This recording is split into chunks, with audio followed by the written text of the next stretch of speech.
talking about strong women again. I was flicking through TV and I saw that one with Cara Delevingne in space. You know the one?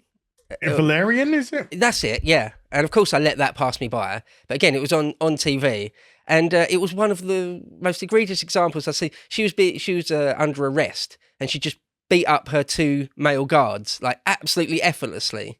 And again, I changed channels, and that was on. I saw that, and I was like, I get it. I get the film. I get the angle. I get where it's coming from. Don't need to see it. And it's just endless. It's really weird as well. I think it's actually quite a dangerous thing to let women think they can beat up men. I mean, honestly, because it does bleed into reality. Some women think it's okay. I can slap a big bloke in the face because I can defend myself. It's quite dangerous. We see TikToks when that happens. Right. I mean, it's just not reality. It's a bit worrying, really. Did you see? Have you ever seen the Tom Cruise, the first Tom Cruise Jack Reacher movie? Yeah, I saw the first one. Yeah. There is a moment in there where a guy just grabs a woman by the neck and doesn't let go. Right. And that's reality. And she's done. Yeah. She dies. They kill her. But that's what reality is. Mm. And that's how it will be. Now, sure, if you're doing an action movie, you don't want your female, action hero to just be one punched and then killed. You want something, but you gotta make it realistic. You gotta make them use their environment or use something, not brute force, because brute force is not going to happen. Mm-hmm. And so when you see this over and over and over again, it like one of the things in Batwoman was we got one line in the first episode. You do martial arts. That was it. That was all they needed. That's all they did to justify her martial arts ability. And she's just taking down these 220-pound muscular dudes. No problem. And you're like, this would end really badly in an alleyway for you. That's that's right. How this would really end. Like sometimes on YouTube you might see there's videos where like a cat owns a dog. It like slaps a dog in the nose, and it's like, yeah, but you can it's dark, but you could also find real videos where a dog actually just does what a real dog would do to a cat. It's like it's not pretty, right? And so I just think it's actually worrying, because then now we've got like really small, like 5'3" police women walking the beat. They're walking around as though they can take down a criminal that's a male criminal that's it's just worrying that it bleeds into reality. You got to get that mace out quick. Yeah. For her, because quite often that won't work either. Quite often. I wonder if we could move on to a little bit of Rings of Power, because I again a genuine sort of 80s nerd fan. Of course, I've always absolutely love the original Hobbit book. It's one of the first sort of grown-up books I read, if you like. Loved the original Lord of the Rings stuff. J.R.R. Tolkien is a true master. And I, like most people, actually also really, really love the original films. Do you remember the old cartoon? They only made half of it, the animated one. Oh, yeah. We had finished. That was great. And so with the Rings of Power thing, I sort of, again, I watched, I think, half of one episode, caught half of one episode somehow. But it just seems like it's this stuff, on steroids. It's just one more example of where they've gone super woke on it. And I just wonder what your feelings are on it in the most general sense, whether you think are we staring down the barrel of just this endlessly now? This sort of thing endlessly? Because everyone saw it coming and they tried to say they wouldn't be doing it they wouldn't be going down that avenue with it. And of course they just did. Absolutely. Like Galadriel being that classic example of an infallible woman that can... Well, she was a bitch. That's the only way you can describe her. She was just an out-and-out bitch. Right. Horrible. Right. Horrible to people that were nice to her. Horrible to people that, just a horrible person in general. Terribly written character. Now, I was fortunate enough to have somebody who was in production, and they were just like, "This is a disaster. This is going to be an absolute disaster." And just when you have to advertise your show on ideology, you have no show. Because if you have a show, that's what you talk about.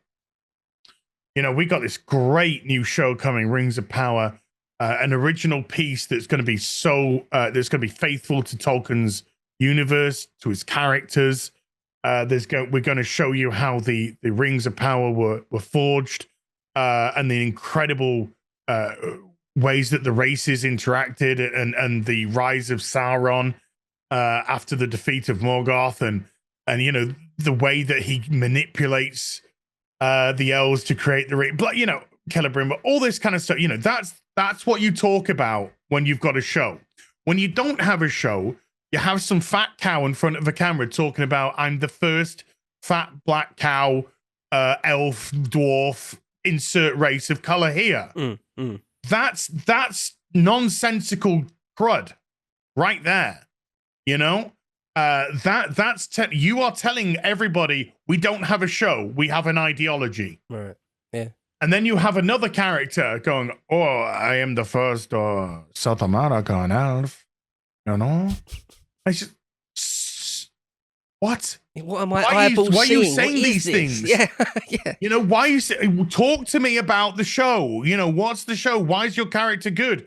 Oh, but your character isn't good because your character's this thousands-year-old elf that has seen combat, that has been guarding these humans in the Southlands, and you defer your military prowess to a woman that picks flowers for a living.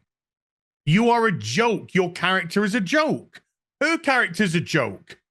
And when you make all these characters farcical, and then when you see them on the show, and all you think is, oh, that's the woman that said, I'm the first this.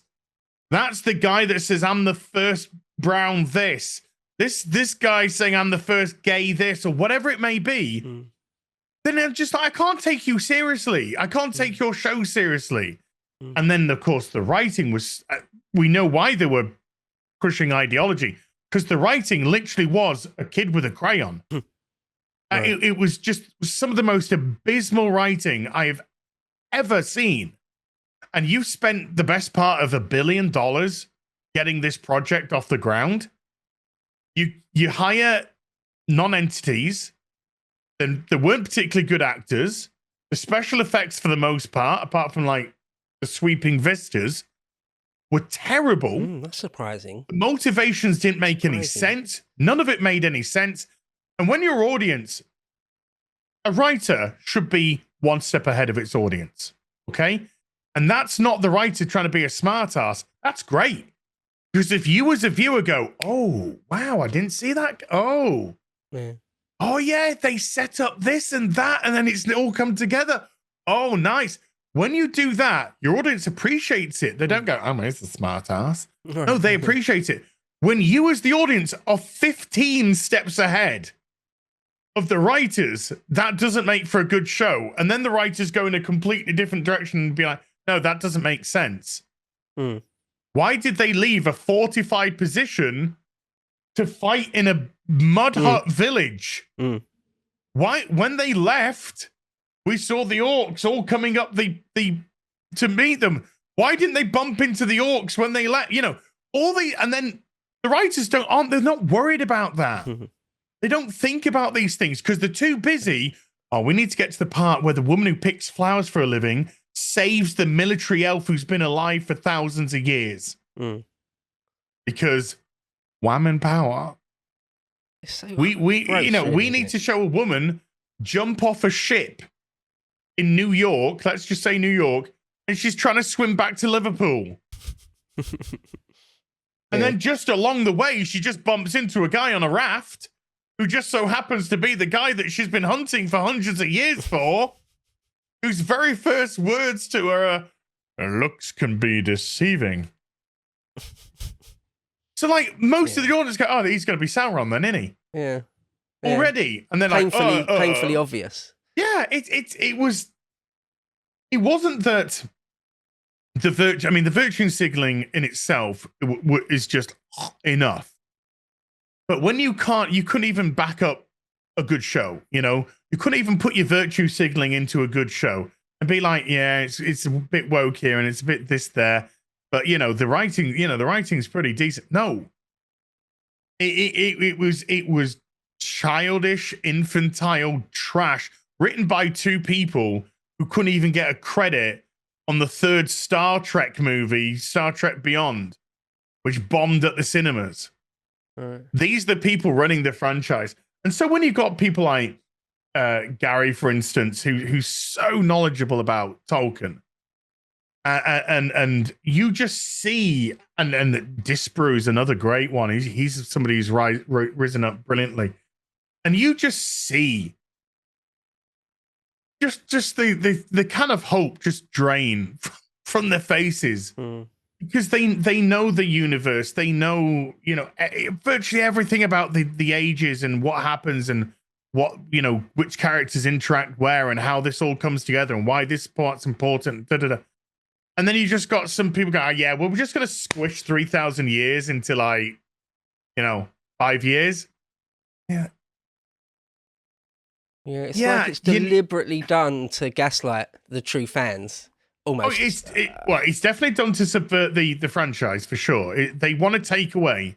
These people don't have any intent. These are the same people that were calling Tolkien racist just, you know, a year ago. Yeah. They don't want that franchise to be uplifted. They don't want that franchise to be respected. They want to take that franchise, they want to take that audience, and then their hubris will come and say, now we're going to correct the mistakes of Tolkien. I mean, you got to have, I don't know who the hell you think you are to say something like that, but I think the ego and the vanity and the hubris of these people just speaks volumes for their lack of decent work.